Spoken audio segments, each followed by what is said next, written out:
Hello YouTube, welcome to another episode of Just Get It There.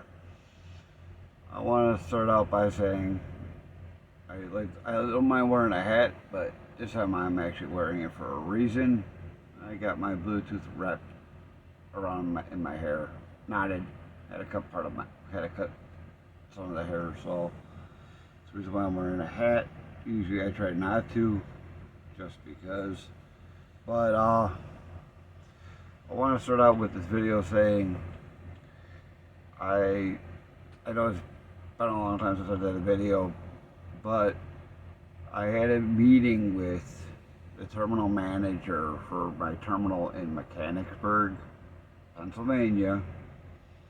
I got to meet with some of the higher ups with Crete the other day.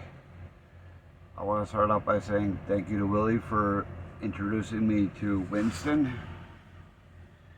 It was a pleasure to meet him and a pleasure to talk with both of you about different things and about different options with different trucks. But I do want to state one thing. I know he said he'll take it under advisement, but I do know one thing. It ain't gonna happen. Because how many drivers you know will actually sit with the windows open in a sleeper berth versus having the vents? I'd rather sit with the windows open.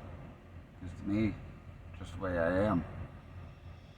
And putting drawers in here, that would make sense, but we all know that ain't gonna happen either, because the company wants to save money, but yet they want to save money on don't know what.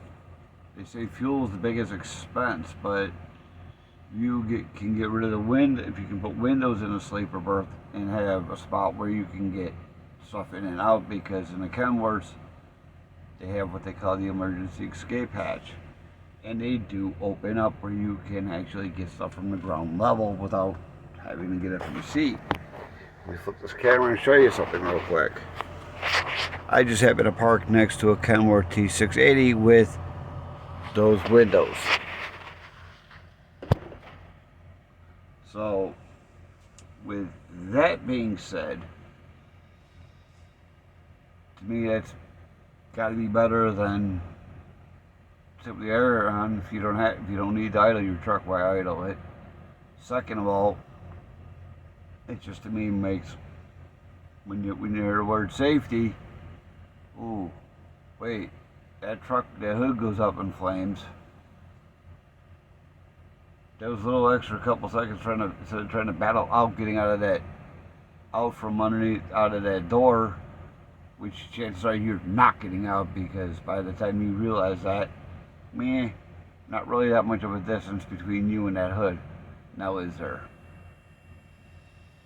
That emergency escape hatch could be your last resort to get out of a truck. Why they're not mandatory on every truck is beyond me. To me, they should be mandatory on every truck. I don't care what make or model you drive. Having those emergency escape hatch, those emergency escape doors that the Peterbilt and the Kenworths have is a very good plus. That International had that big window put in them, but a lot of them don't have it. And of course I park by a truck that's got a APU. For most of you that can probably hear that, that's an APU kicking in. But, like I said, for the most part, like, subscribe. Let's get the YouTube, let's shake up the rhythm of the YouTube nation. Start subscribing, start liking. Let's go for it. And let's get this channel up and running, get it up. I like to see at least 1,000 subscribers soon. Not even close to getting there, but I will actually like to see it. If it happens, it happens. It don't, it don't. But I was ready to pass on a little knowledge, because I've seen a lot of drivers driving around with their headphones on.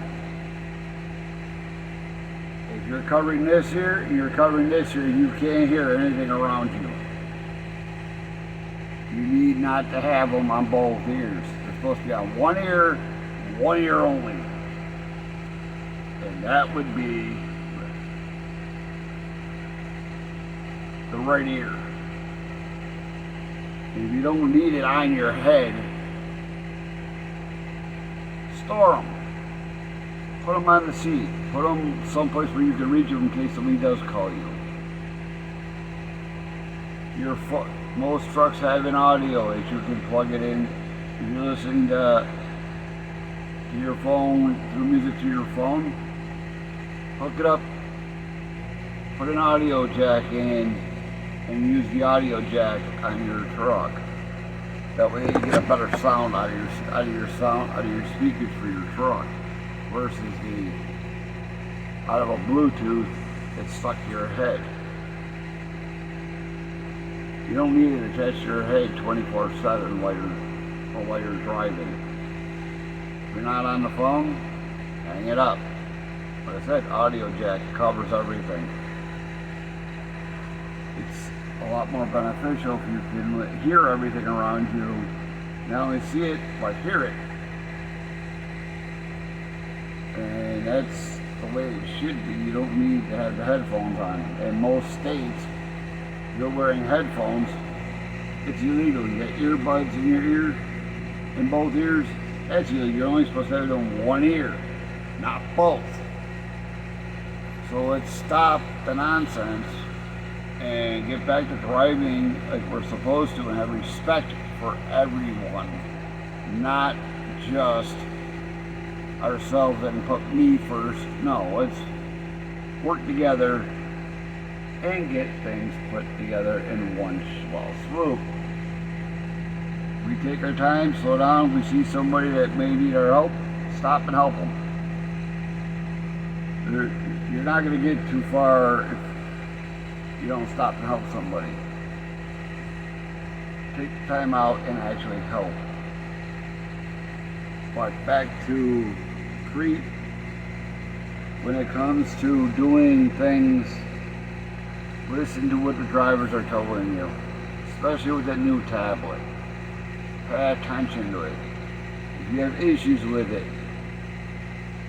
try to get PeopleNet and everybody together and do a training course on it at different terminals, or have a training where you, in the main terminal in Lincoln, and have one in Lenore City. You know, get PeopleNet and you guys together, ones that actually seen and actually know how to use this tablet, other than the few drivers that I've talked to and me learning, and stop throwing drivers in from scratch. Give drivers the extra hand and show them how to use it.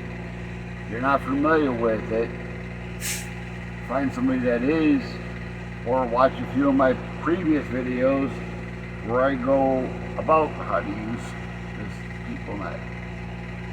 And if you're one of the drivers that, for Crete or Schaefer or anybody that's struggling with this new tablet, watch the video, and if you have questions, leave comments. I will get back to you with an answer. So, like I said, like, comment, share. Let's sort of world of YouTube into a panic, so to speak. Until the next video, peace out, have a nice, safe day.